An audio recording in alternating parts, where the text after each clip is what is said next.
Hi guys, a day in my life as a college student here at Catalunan, Tikiano. So when nagbangtas mi padulong sa school guys, is nakita na mo na sila nanay nga naka-holding hands sa bang. So mao to among gibidyohan to wala lang nasuya ra mi duha ni mo. By the way guys, today is last day na mo sa muang face to face para sa summer kay next week is mag-independent learning na mi. So we don't need na mo adto sa school. And today guys, is na may activity himuon which is mag-biddings me. So every day maka-earn me og 10 points if behave me. And the total points nga pwede na mo ma-earn is 80 points. And mao na among i-bid sa item nga pwede i-offer ni ma'am. And we're so happy and excited that time guys kay we don't know about the item nga pwede i-offer ni ma'am sa mua or item nga pwede na mo ma-bid. So mao ni ang item nga ako na-bid guys, and kay Ella Sad is coffee and biscuits iyaha. So ang uban guys is gina-merge na mo ang amuang points para makakuha pa mi og another item kay ma'am.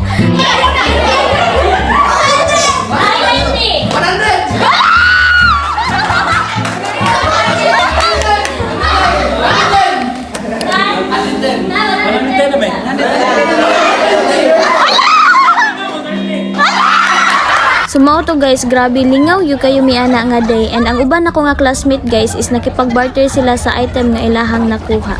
Kay naamang boys guys nga nakakuha sila og hair clip. So mao to ilang gina-barter og kanang food or kanang lahi na item na pwede sa ilaha. And fast forward guys, lunchtime na namo and sa room rami sa akong mga barkada na ngaon. And after na mo nagkaon guys is nagkanta-kanta mi dira ang mga worship song kay nagdala man og speaker ang mong isa ka classmate. So mao to among gigamit niyang speaker.